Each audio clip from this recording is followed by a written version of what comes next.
Hello नमस्कार dear student, welcome to success career. आज की इस वीडियो में आप लोग देखने वाले हैं ये एमएमबी सेकेंड ईयर यानी कि mechanic motor vehicle second year का है पेपर। जो अभी प्रश्न पूछे जा रहे हैं प्रीवियस ईयर के, वो क्वेश्चन आप लोगों को एग्जाम में देखकर ही जाना है। सीबीटी एग्जाम के लिए जा रहे हैं तो ये देखिए, ये पेपर 29 जुलाई 2025 को 9 बजे से 11 बजे जो पेपर थे उनमें पूछा गया था। तो आपको पता है कि एमएमबी सेकेंड ईयर में टोटल आपको कितने क्वेश्चन पूछे जाएंगे? टोटल 75 क्वेश्चन पूछे जाएंगे, जिसमें 38 क्वेश्चन ट्रेड थ्योरी से, 6 क्वेश्चन इंजीनियरिंग ड्राइंग, 6 आपके वर्कशॉप कैलकुलेशन और 25 आपके इम्प्लॉयबिलिटी स्किल से होंगे। तो चलिए 38 क्वेश्चन को पहले देखते हैं, फिर उसके बाद WCS ED सभी को देखेंगे। यानी कि इसमें टोटल हम लोग एक पेपर को करने वाले हैं और ये पेपर 1 है, ठीक है। तो यहाँ देखिए, पहला क्वेश्चन नंबर 1 है, किस सेंसर की वजह से बाहर की हवा अंदर आना बंद होती है और दूसरी स्मेल भी बंद होती है? तो याद रखना है, स्मोग सेंसर की वजह से क्या होती है कि बाहर की हवा अंदर आना बंद होती है और दूसरी स्मेल भी बंद हो जाती है। क्वेश्चन नंबर 2 पे चलते हैं। क्वेश्चन नंबर 2 है, किस प्रकार का जोड़ 26 डिग्री तक विवर्तन कोण और 55 मिलीमीटर तक अक्षीय विस्थापन की अनुमति देता है? तो ये है ट्राइपोड ज्वाइंट, ठीक है, ट्राइपोड ज्वाइंट। अगला तीसरे नंबर क्वेश्चन पर चलते हैं। तीसरे नंबर का क्वेश्चन आपके सामने है, चित्र में दिखाए गए इंटीग्रल पावर स्टीयरिंग में प्रयुक्त घटक का नाम क्या है? इसमें जो स्टीयरिंग प्रयुक्त हुआ है उस घटक का नाम आपको बताना है। तो ये है प्रेशर रिलीफ वाल्व, ठीक है। कौन सा वाल्व प्रयोग हुआ है? Pressure relief valve.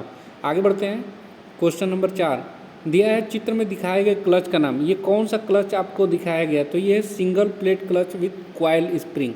कॉयल यहाँ पे बना हुआ है, ठीक है। तो सिंगल प्लेट, ये एक प्लेट है, तो single plate clutch with coil spring. 5वें नंबर का क्वेश्चन है, इलेक्ट्रॉनिक फ्यूल इंजेक्शन सिस्टम का कौन सा पार्ट बाईपास एयर पैसेज को खोलने को कंट्रोल करता है? तो ये है आइडल एयर कंट्रोल वाल्व। आगे बढ़ते हैं 6 नंबर के क्वेश्चन पे। सर्वो मोटर असेंबली का कौन सा भाग है? तो सर्वो मोटर असेंबली का कौन सा भाग है? Gear reduction unit. आगे बढ़ते हैं। 7वें नंबर का क्वेश्चन देखिए, ये फिगर से क्वेश्चन दिया हुआ है, चित्र में दिखाया गया डिवाइस का नाम। ये डिवाइस आपको पहचानना है, कौन सा डिवाइस दिया हुआ है, ठीक है। तो ये क्या है? थर्मोस्टेटिक स्विच है। क्या है? Thermostatic switch. अगला पढ़ते हैं, चित्र में दिखाया गई गियर का प्रकार। ये कौन सा गियर है? तो देखिए, दांतें सीधी सीधी मिल रही हैं, तो ये अस्पर गियर है। कौन सा गियर है? अस्पर गियर। आगे बढ़ते हैं। चित्र में दिखाए गए किस प्रकार का हार्न दिखाया गया है? तो ये किस प्रकार का हार्न है? तो ये है आपका बल्ब हार्न। कैसा है? बल्ब की तरह दिखाई दे रही है, तो ये बल्ब हार्न है। आगे बढ़ते हैं 10वें नंबर क्वेश्चन पे। चित्र में दिखाए गए पहिए का नाम। ये पहिया आपको दिखाई दे रहा है, ये कौन सा पहिया है? फ्री व्हील हब है। कौन सा है? Free wheel hub. आगे बढ़ते हैं। 11 नंबर का क्वेश्चन आपके सामने है, टायरों में नाइट्रोजन गैस के प्रयोग किस का क्या लाभ है? ठीक है ना, मतलब कि नाइट्रोजन गैस प्रयोग करते हैं टायर में, उसका क्या लाभ है?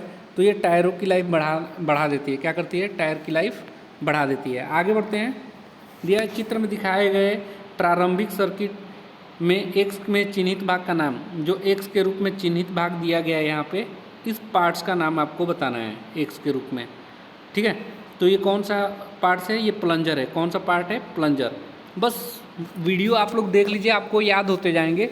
एग्ज़ाम में अगर आप जा रहे हैं तो ये वीडियो आप लोग ज़रूर देख के जाइएगा, आपको काफ़ी हेल्प मिलेगा। और मैं एक बात बता दूं, और इसका PDF success career mobile app के ebook and previous year section में आपको मिल जाएगी, वहाँ से आप लोग डाउनलोड कर लीजिएगा। ITI एग्जाम नाम से दिया होगा। तो देखिए, डिस्क ब्रेक के घटक कौन कौन से हैं? ब्रेक पैड है। क्या है? Brake pad. आगे बढ़ते हैं। दिया EFI का फुल फॉर्म, तो याद रखिएगा, EFI का इलेक्ट्रॉनिक फ्यूल इंजेक्शन होता है। क्या है? Electronic fuel injection. आगे बढ़ते हैं।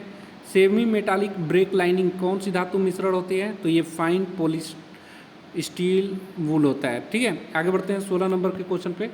किस प्रकार के स्प्रिंग की लोड क्षमता अधिक होती है तथा सस्पेंशन सिस्टम में आवाज़ नहीं करता है? तो ये है मल्टी लीफ स्प्रिंग, ठीक है। आगे बढ़ते हैं।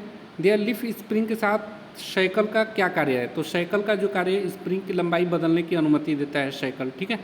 आगे बढ़ते हैं। 18 नंबर का क्वेश्चन आप लोगों को दिया है, चित्र में दिखाए गए मास्टर सिलेंडर का प्रकार क्या है? तो ये कौन सा मास्टर सिलेंडर है, ये आपको बताना है। तो ये है सिंगल बैरल मास्टर सिलेंडर। कौन सा है? Single barrel master cylinder. आगे बढ़ते हैं 19 नंबर पे। रिसर्कुलेटिंग बाल और नट प्रकार के स्टीयरिंग गियर का उद्देश्य क्या है? तो यह ऑपरेटिंग फ्रिक्शन को कम करने के लिए प्रयोग किए जाते हैं, उसका उद्देश्य। 20 नंबर का क्वेश्चन देखिएगा, इक्विपमेंट का नाम। ये जो इक्विपमेंट आपको दिखाई दे रहा है, ठीक है, इसका नाम आपको बताना है। तो ये क्या है? टार्क कन्वर्टर है। क्या है? Torque converter. आगे बढ़ते हैं। दिया है बिना डिस्ट्रीब्यूटर वाले इग्निशन सिस्टम में कितने स्पार्क प्लग एक साथ इग्नाइट होते हैं? ठीक है, तो कितने एक साथ होते हैं? 2 होते हैं, याद रखिएगा। कितने होते हैं? 2 होते हैं। चलिए आगे बढ़ते हैं। अगला है क्वेश्चन आप लोगों के सामने 22 नंबर में, चित्र में दिखाए गए इग्निशन सिस्टम उपयोग किए जाने वाला उपकरण। तो ये कौन सा है? तो ये कंडेंसर है। क्या है? कंडेंसर। ठीक है, आगे बढ़ते हैं 23 नंबर पे। इलेक्ट्रॉनिक पावर स्टीयरिंग में कौन सा उपकरण स्टीयरिंग शाफ्ट ट्विस्टिंग बल को वोल्टेज सिग्नल में परिवर्तित करता है? तो ये टार्क सेंसर होता है। क्या होता है? Torque sensor. आगे बढ़ते हैं। कार उपयोगकर्ताओं द्वारा कितने प्रकार की इलेक्ट्रिक कार उपयोग किया जाता है? ठीक है, तो 4 प्रकार की इलेक्ट्रिक कार उपयोग किया जाता है। ठीक है, आगे बढ़ते हैं 25 नंबर क्वेश्चन, मोड़ के पश्चात स्टीयरिंग का स्वयं बीच में आने की क्रिया के लिए कौन सा कोण दिया होता है? तो ये किंग पिन इंक्लिनेशन दिया होता है। कौन सा? King pin inclination. आगे बढ़ते हैं। अगला है चित्र में दिखाए गए शॉक अवशोषक का यानी कि शॉक एब्जार्बर जो दिखाया गया है, इसका नाम बताना है। कौन सा शॉक एब्जार्बर है? तो ये टेलीस्कोपिक शॉक एब्जार्बर है। ठीक है, टेलीस्कोपिक टाइप। आगे बढ़ते हैं। अल्टरनेटर करंट में वोल्टेज को कौन कंट्रोल करता है? तो रेगुलेटर कंट्रोल करता है। 28 नंबर का क्वेश्चन देखिएगा, समस्या कोड XX9 XX में तीसरा अंक 9 क्या दर्शाता है? तो ये दर्शाता है इनपुट आउटपुट सिग्नल और नियंत्रण से संबंधित समस्या को दर्शाता है। आगे बढ़ते हैं। थ्रोटल बॉडी या इंटेक मैनिफोल्ड में कौन सा सेंसर लगा होता है? तो ये मास एयर फ्लो सेंसर लगा होता है। आगे बढ़ते हैं 30 नंबर के क्वेश्चन में, वाहन के आगे और पीछे फिट 2 छोटे लैंपों का क्या प्रयोग है? तो ये रोड पर पार्किंग के लिए प्रयोग किए जाते हैं। 2 छोटे लैंपों का प्रयोग इसीलिए प्रयोग किया जाता है। 31 नंबर का क्वेश्चन देखिए, चित्र में दर्शाए गए ड्राइवर का नाम। ठीक है, ये कौन सा ड्राइवर है? तो टार्क ट्यूब ड्राइव। कौन सा है ड्राइव? है टार्क ट्यूब ड्राइव। आगे बढ़ते हैं। दिया है प्रोपेलर शाफ्ट का अप और डाउन मूवमेंट घटक कौन सा है? तो प्रोपेलर शाफ्ट का up down movement universal joint के द्वारा होता है, वो घटक है। चित्र में एक्स के रूप में चिन्हित भाग, ये देखिए एक्स के रूप में चिन्हित भाग, ये वाले पार्ट को, ठीक है, इसको बताना है। तो क्या है ये? तो ये है स्लिप रिंग। कौन सा? स्लिप रिंग है। ये क्या है? स्लिप रिंग है। आगे बढ़ते हैं। ओबीडी का फुल फॉर्म एग्जाम में पूछता है आपका, ओबीडी का ऑन बोर्ड डायग्नोस्टिक। ठीक है, ऑन बोर्ड डायग्नोस्टिक होता है। आगे बढ़ते हैं। अलग अलग ड्राइविंग कंडीशन के रहते कंबस्टन चेंबर में सही मात्रा में एयर फ्यूल मिक्सचर कौन सा इलेक्ट्रॉनिक कंट्रोल सिस्टम पहुंचाता है? तो ये फ्यूल इंजेक्शन कंट्रोल सिस्टम पहुंचाता है। ठीक है, आगे बढ़ते हैं। चित्र में दर्शाए गए आर्मेचर वाइंडिंग एक्स के रूप में चिन्हित भाग, ये आर्मेचर वाइंडिंग अगर दिखाया गया है तो एक्स के रूप में इसका नाम क्या है आपको बताना है। तो ये फील्ड वाइंडिंग है। ठीक है, ये कौन सा है? Field winding. क्या है? Field winding. आगे 37 नंबर के बढ़ते हैं। दिया है वाहन में किस प्रकार का ECU, ECM और TCM का मिश्रण होता है? तो ये PCM का मिक्सर होता है। किसका? PCM, याद रखिएगा। आगे 38 नंबर का क्वेश्चन देखिए, टेंडम मास्टर सिलेंडर के सेकेंडरी पिस्टन को हटाते समय अपनाए जाने वाली एहतियात उपाय क्या है? तो एहतियात सबसे पहले स्टॉपर बोल्ट हटाते हैं। ठीक है, आगे तो 38 क्वेश्चन हो गए ट्रेड थ्योरी के। अब आगे देखिए, आपका वर्कशॉप कैलकुलेशन एंड साइंस से 6 क्वेश्चन रहेंगे। कितने question? 6 question workshop calculation and science से रहेंगे। पहला क्वेश्चन दिया है, वृत्त की परिधि का सूत्र क्या होता है? क्या होता है? 2πr होता है ना। क्या होता है? 2πr/h। h तो उसके लिए होता है 2πr। ठीक है, यहाँ पे देखिए 2πr वृत्त की परिधि के लिए 2πr। h लग जाएगा तो कमेंट्स बॉक्स में बताइए क्या होता है। अगला देखिए दूसरा क्वेश्चन, कौन सा बल सीधे सतहों से संपर्क के बीच सामान्य प्रतिक्रिया के अनुपातिक होता है? तो ये फ्रिक्शन फोर्स होता है। आगे बढ़ते हैं। वृत्त की क्षेत्रफल के लिए सूत्र बिल्कुल आसान है। वृत्त का क्षेत्रफल का सूत्र क्या होता है? πr²। ठीक है ना, क्या होता है? πr²। आगे बढ़ते हैं। दिया है ऊष्मा उपचार के विभिन्न चरण क्या है? तो क्या होता है? हीटिंग, सोकिंग और क्वेंचिंग ऊष्मा उपचार के हैं। अगला देखिएगा, लंबाई में परिवर्तन किस संकेत से दर्शाते हैं? ΔL से दर्शाया जाता है लंबाई में परिवर्तन को। आगे 6वां क्वेश्चन है, विकृति की इकाई तो कोई यूनिट नहीं होती, विकृति का कोई यूनिट नहीं होती। विकृति बराबर क्या होता है? विकृति बराबर क्या होता है? तो ये होता है डेल्टा एल अपान एल, ठीक है। आगे अब इंजीनियरिंग ड्राइंग आ गया, ठीक है। तो इंजीनियरिंग ड्राइंग से भी 6 क्वेश्चन आपके रहेंगे और ये सभी प्रीवियस ईयर हैं, बार बार रिपीट होते हैं। तो एग्ज़ाम देने जाने से पहले आप एक बार ज़रूर देख के जाइएगा और एग्ज़ाम देकर आने के बाद कमेंट ज़रूर करके बताइएगा सर क्वेश्चन फंसा था, ऐसा अगर फंसेगा तो। सर्किट का नाम बताइए, ये सर्किट आपको दिखाया गया है, इस सर्किट का नाम बताना है, ठीक है ना। तो ये कौन सा सर्किट है, देखिए यहाँ पे बल्ब दिखाया गया है, बैटरी दिखाया गया है और ये ओपन है, टच नहीं हो रहा है, तो ओपन सर्किट है। क्या है, ओपन सर्किट है। आगे बढ़ते हैं, इंजन सिलेंडर के अंदर वास्तव में विकसित शक्ति को क्या कहा जाता है, तो ये इंडिकेटेड हार्स पावर या इंडिकेटेड पावर कहा जाता है, ठीक है। आगे बढ़ते हैं, भाग का नाम, ये पार्ट्स आपको दिखाया गया है, इस पार्ट्स का नाम आपको बताना है। क्या शो हो रहा है आपको बताइए, तो ये स्पार्क प्लग शो हो रहा है। क्या शो हो रहा है, स्पार्क प्लग। अगला चौथा क्वेश्चन देखिएगा, ये देखिए इलेक्ट्रिक शॉक, बिजली के झटके का खतरा का चिन्ह दिखाया गया है ना। आगे बढ़ते हैं, 5वें नंबर, कंडेंसर का क्या कार्य है। कंडेंसर गर्म रेफ्रिजरेंट को ठंडा करना रेफ्रिजरेटर का कार्य होता है। क्या, सॉरी, कंडेंसर का काम होता है गर्म रेफ्रिजरेंट को ठंडा करना। 6वां देखिए, ब्रेक के प्रकार बताना है। ये देखिए ब्रेक का प्रकार बताना है, इस फिगर को आपको देख के, इस कौन सा ब्रेक है, तो ये है ड्रम ब्रेक। कौन सा है, ड्रम ब्रेक। आगे देखिए इम्प्लाइबिलिटी स्किल आ गया। अब इम्प्लाइबिलिटी स्किल के 25 क्वेश्चन आपके एग्जाम में पूछे जाएंगे और ये हूबहू आपके एग्जाम में लड़ेंगे, तो आप लोग देख कर जरूर जाएगा। पहला है हाउ आर यू, व्हाट्सअप, किसका उदाहरण है, तो इनफॉर्मल कम्युनिकेशन का, ठीक है।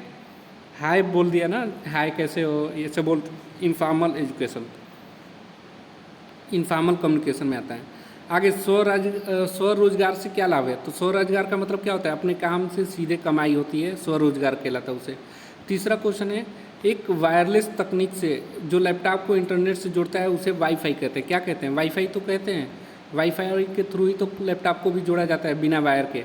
आगे जॉब पोर्टल पे अपनी प्रोफाइल बनाते समय आपको हमेशा क्या याद रखना चाहिए, तो याद रखिएगा हमेशा सच्चा रहना चाहिए, यानी कि जॉब आपका बिल्कुल सच डिस्क्रिप्शन जो भी आप डिटेल अपना दे रहे हैं सच्चा होना चाहिए। उपयुक्त वर्णनात्मक शब्दों में क्या पूरा करें, क्या लगाना है, there are spacious apartment in my neighbourhood, ठीक है, करेक्ट आंसर हो जाएगा। आगे 6 नंबर का क्वेश्चन, काम के लिए माइग्रेट का क्या मतलब है, तो काम के लिए माइग्रेट यानी कि नौकरी खोजने के लिए किसी दूसरे स्थान पे जाना है, बोलते हैं ना माइग्रेट कर गया।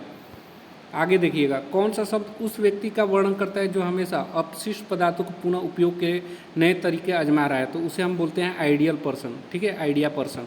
आगे देखिएगा 8वां क्वेश्चन, जब आप किसी विषय पर चर्चा आरंभ करते हैं तो आप क्या कहते हैं, तो लेट्स अस डिस्कस, आइए चर्चा करते हैं, बोलते हैं। अगला 9 नंबर का क्वेश्चन, यदि कोई व्यक्ति घर पर बने उत्पाद बेचना चाहता है तो उसे व्यवसाय बढ़ाने के लिए क्या करना चाहिए, तो उसे दुकानदारों को खोजे और उनके साथ मार्केटिंग संबंध बनाना चाहिए। जैसे आप घर पे कोई काम स्टार्ट कर दिए तो भाई मार्केट में जाने के लिए आपको दुकानदार को तो पकड़ना पड़ेगा। आगे बढ़ते हैं 10वें नंबर के क्वेश्चन पे, दिया है निम्नलिखित में से कौन सा एक सुव्यवस्थित रिज्यूम के लिए एक महत्वपूर्ण कारक है, तो सरल डिजाइन और पढ़ने में आसान हो जाना चाहिए रिज्यूम बनाते वक्त, याद रखिएगा। आगे बढ़ते हैं 11 नंबर के क्वेश्चन पे, दिया हुआ है एक टीम के साथ काम करते समय यदि हम किसी सहकर्मी को अपने काम के बोझ से जूझते हुए देखते हैं तो हमें क्या करना चाहिए। कोई टीम में आप हैं, आपके टीम का कोई भी मेंबर काम से जूझ रहा है तो उसका हेल्प करना चाहिए ना, उन्हें उनके कार्यों में मदद करने के लिए ऑफर करना चाहिए। आगे बढ़ते हैं 12 नंबर के क्वेश्चन पे, दिया हुआ है आपके पास आभूषण व्यवसाय के लिए एक इंस्टाग्राम पेज है, आपको दर्शकों से जुड़ने के लिए क्या करना चाहिए, तो सोशल मीडिया पर स्टोरीज के रूप में अपने व्यवसाय के बारे में दैनिक अपडेट कर शेयर करके अपडेट करना चाहिए, है ना।